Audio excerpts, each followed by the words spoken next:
Okay, give me a smooch for good luck. I might not make it back.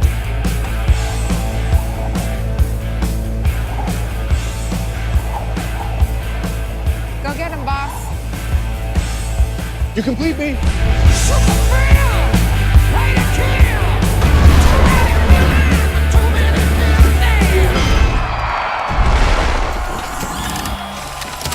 Oh, it's good to be back. Welcome back to Your Geek News, and this time we're giving you a rundown of a film we've both been very excited about since we saw the first one, Iron Man 2. Now, it would have been really easy to just copy the exact formula of the first movie, but this time there was no dirty Tony in a cave, no Tony at the mercy of terrorists, and no heroic Tony rescuing a village single-handedly. Instead, it starts off with a selfish, egotistical Tony who is more ostentatious than ever, but not before we meet the main villain, Ivan Vanko, played by our favorite drooling, mumbling Neanderthal Mickey Rourke. Okay, before we tear a strip off Rourke's leathery back, let's break this baby down to the kickoff to the 2010 blockbuster season, and then as a sequel to a beloved movie about a beloved character from a beloved comic.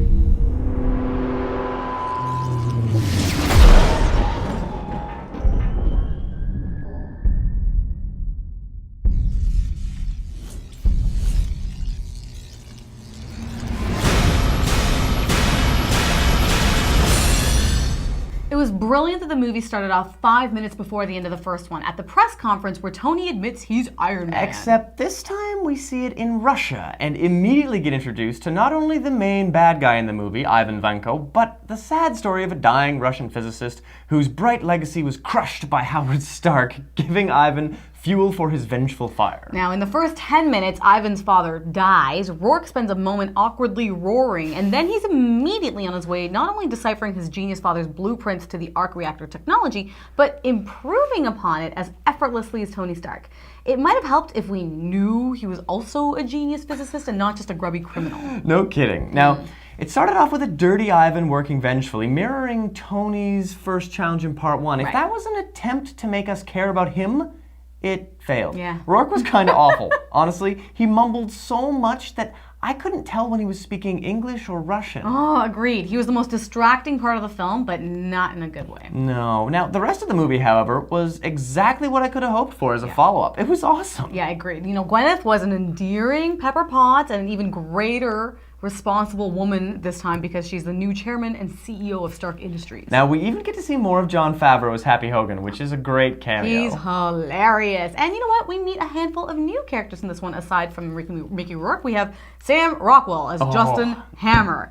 He might have been my favorite new character. You know what? There's something about him that just felt like the Steve Ballmer character to Tony Stark's Steve Jobs. Like, it was a great goofy... When he comes, like, dancing out? Yeah, like, he's so desperate to be as cool and as good at what he does and just can't measure up because there's just a coolness he does not have. Oh my gosh, and then for me, admittedly, I was dying at the part where he's selling off the weapons to the military to armor up This isn't disco enough for you. I see what you mean. Oh my god, he's just so funny, his little monologue there, and then with the ex-wife. Holy crap. Oh my god. The bunker under the bunker. It was just so funny. Oh my gosh, it's so smart. And it paid off Ulysses, so well. Or makes Ulysses look like it was written in crayon. Oh my gosh, I could read it to you. Anyway, Now, brilliant. Scarlett Johansson, I've got to say, she nailed it. I really enjoyed her as Black Widow, having never actually been called Black Widow. No, at any she's point in the Natalie movie. Rushman or Natasha Romanoff. Both are aliases for her, which worked really well, but to me, the best addition to this was not really an addition of character, an addition of actor, because Don Cheadle knocked it out. He was great. He was fantastic. Did a great job at carrying on kind of the same persona that Terrence Howard brought on. But made him more military. Like, there was something about him in the first one that didn't work for me. But in this one, Rhodey just felt perfectly at home in the military. It worked really well for me. Oh, that's interesting. Yeah, no, he definitely had more military. But I thought that he brought on the heart very well as well. So very good. Yeah. Well, you know what? I can't express how many times I personally geeked out when I saw our universe's reporters and shows making cameos in this movie, like G4's Olivia Munn at the beginning, or my absolute favorite, CNN's Christiane Amanpour. Oh my gosh, I was dying. I can't express how many times I geeked out when I saw little nuggets from other storylines brilliantly woven into the movie, like Captain America's shield again, and the coverage of Incredible Hulk. At the very end, you see this point where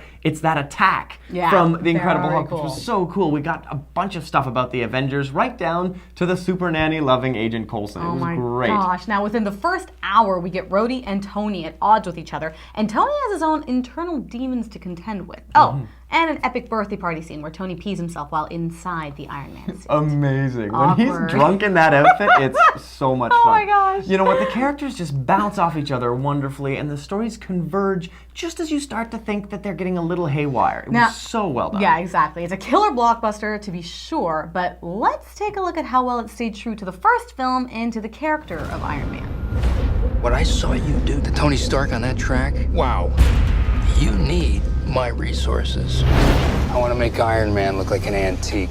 Okay, please let me start this by saying how happy I am to see Robert Downey Jr. reprise his role as Tony Stark. Now, as far as I'm concerned, Robert Downey Jr. is Tony Stark, who is Iron Man. Therefore, Robert Downey Jr. is Iron Man, which makes this actor even impossibly cooler than he was before. And his fashion is right up to par with the first, with another 3 Iron Man suits appearing. Oh, yeah. And now I love the fact that we got to see the suitcase suit as the Silver Centurion coloring. No flight, no icing problems, no need for the gold plating. Plus, a public superhero needs that kind of backup. He's got no superpowers. Exactly. We also get a really good reason for the round chess piece to turn into the familiar triangle configuration, but we'll get to that later.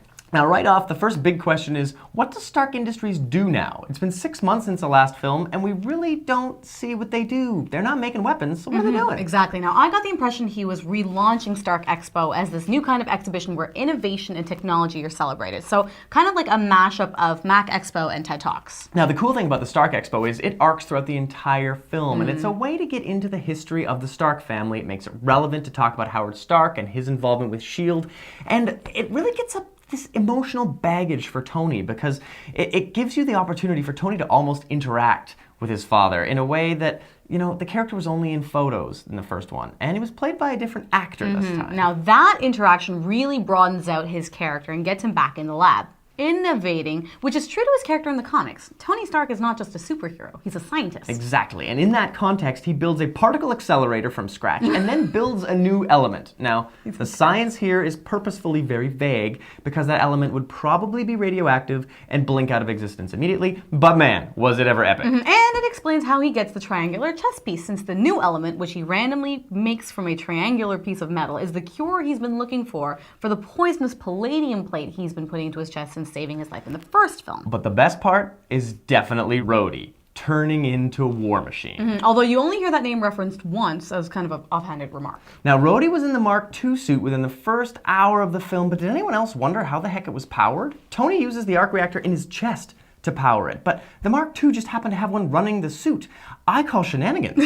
You know, a good question, but really, let's get to the heart-thumping, edge-of-your-seat battle we see between Mark II and Mark IV, Rhodey versus Tony Stark. That fight was awesome. It was heartfelt and it was a complete surprise. Yeah. It was not advertised at all. And the amazing thing was it was very even between a drunk Tony and a cherry-popped Rhodey who was learning to use the suit. Oh my gosh. Now, speaking of epic fights, I loved the scene towards the end in the Japanese Garden Dome when Tony and Rhodey take on the hammer drones. It was like watching two buddies play a video game together. Oh my god, It was totally. great. But you know what? They were enjoying that way too much. But admittedly, if that's the future of paintballing or laser tag, I would be very down with that. Now, the Crimson Dynamo essentially happened at this point, although I think he spent a bit too much time with his head hanging out of his Yeah, suit. no kidding. You'd think his face would have liquefied after the repulsor double whammy from the two Iron Men, but you know what? Oh well. Now, just like the last Iron Man, you definitely want to stick around to the end. There is a post-credit treat that's a bit of a passing of the torch from Favreau to Branagh. You want to stick around. Definitely. All in all, it's a worthy second chapter in the Iron Man story, and I cannot wait to watch it again. Now, we'll be seeing Tony rocking the suit again in Avengers in 2012, but with an opening weekend that easily cracked 100 million. We can rest assured there's an Iron Man 3 coming too. But hopefully we'll see a villain that can bring more than just another arc reactor-powered battle suit to the table. Yeah, so anyway, remember to keep your eyes here for a look at all your geek movies and all your geek games from the two geeks who always have something to say. And you can keep up with all our past previews and reviews and have your say on yourgeeknews.com.